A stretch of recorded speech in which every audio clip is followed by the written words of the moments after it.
Então, estou aqui para explicar o porquê o cigarro, o fumo, o charuto, o cachimbo, o tabaco, a maconha ou qualquer tipo de fumo que seja, fora as inúmeras outras coisas ruins que eles provocam na saúde, eles são especificamente maus para a coluna vertebral.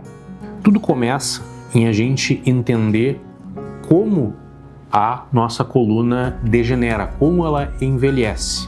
Existe um vídeo anterior nosso, cujo link vai ficar aqui no canto, que a gente pode entrar em maiores detalhes sobre isso. Mas trazendo a ideia geral, é a seguinte: tudo começa no disco intervertebral. O disco intervertebral, ele é comparável a um colchão, porque o que acontece com um colchão que envelhece? A primeira coisa é que ele para de absorver o impacto da forma adequada. Isso é análogo à desidratação do núcleo pulposo do disco intervertebral, que é a parte de dentro, e é comparável à espuma do colchão.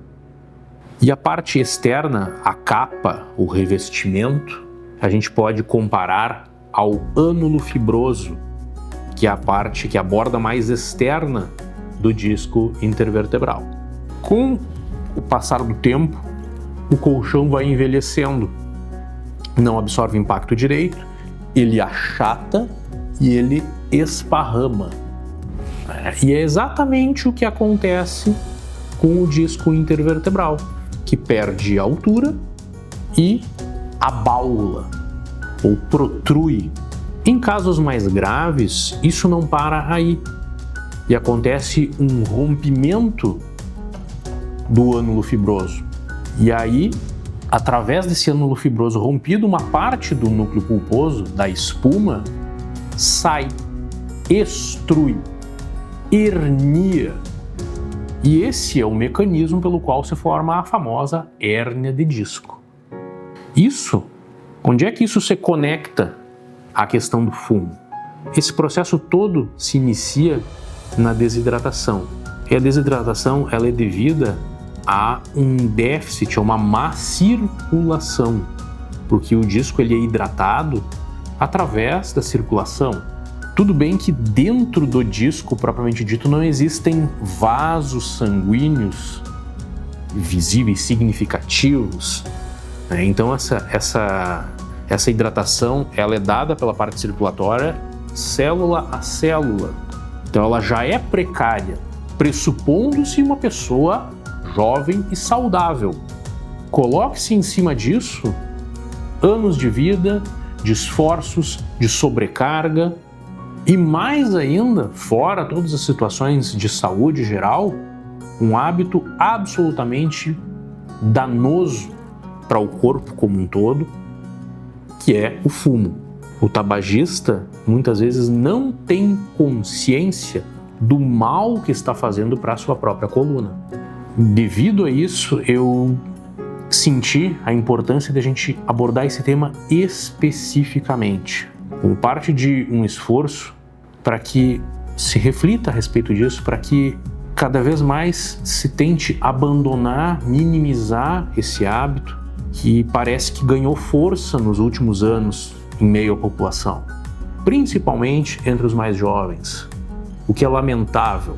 Existe uma miríade de estudos científicos que mostram não apenas o efeito negativo, prejudicial do hábito de fumar sobre a coluna, mas também, especialmente para aqueles pacientes que têm doenças já na coluna, que vão precisar se submeter a uma cirurgia, está comprovado que esses pacientes têm índices menores de bom resultado cirúrgico, índices menores de resolução das suas dores, índices menores de satisfação pós-operatória e índices maiores de complicações.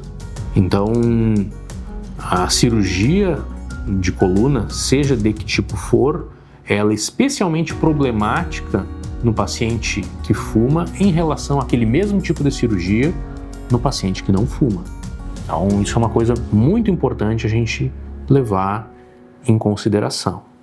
Então, sabendo que o fumo faz muito mal para toda a situação circulatória, então ele é fator de risco para acidente vascular encefálico, para AVC, tanto isquêmico quanto hemorrágico, é o principal fator de risco para surgimento, formação, crescimento e ruptura de aneurismas cerebrais. Ele é um culpado importante da parte circulatória como um todo no corpo, coração, sistema arterial periférico, nas artérias das pernas, dos braços, dos órgãos abdominais. Ele é muito danoso à parte circulatória como um todo e, por isso, também maléfico para uma área especialmente sensível a situações vasculares e circulatórias, como é a coluna vertebral, mas especificamente o disco intervertebral. E como a degeneração, o desgaste do disco reflete no resto da coluna. Quando o disco não é mais capaz de aguentar o impacto que a coluna recebe, ele começa a sobrecarregar as articulações facetárias. E aí, para se defender dessa sobrecarga, o próprio corpo começa a produzir um aumento dessas articulações. Elas começam a, como se diz, emitir prolongamentos, a crescerem, no sentido de alcançar a vértebra imediatamente acima ou abaixo, elas se unirem e diminuir o movimento. É como se o corpo quisesse fazer uma fusão, fazer uma artrodese natural para tirar o movimento entre duas vértebras, que entre elas está um disco que não é mais competente. O corpo quer parar de permitir que haja movimento entre elas, porque esse movimento está sendo doloroso, está sendo prejudicial. Só que ele não é capaz de fazer isso de forma adequada. E essa sobrecarga causa o crescimento da articulação, que nada mais é do que a gente chama de artrose, de bicos de papagaio, ou o termo técnico chamado osteófito ou osteofito. E junto com o abaulamento do disco, o crescimento dessa articulação vai diminuir o espaço disponível para as raízes nervosas, que, consequentemente, sem espaço, comprimidas, vão começar a dar os sintomas, as manifestações clínicas dos problemas da coluna. Então, fumar, seja o que for, vai acelerar essa degeneração, esse desgaste da coluna, vai agravar essa situação e, no caso dela precisar de um tratamento, esse tratamento não vai ser tão eficaz quanto seria se a pessoa não fumasse. Então, encarecidamente aqui fica o meu apelo contra esse hábito e que tanto sobrecarrega o sistema de saúde do país, tanto público quanto privado. Quantas doenças, quantos tratamentos poderiam ser evitados, quanto sofrimento poderia se evitar e diminuir se esse hábito fosse deixado de lado. Então, não fume. Se fuma, deixe de fumar. E se não fuma, por favor, nunca fume. Esse é o nosso apelo.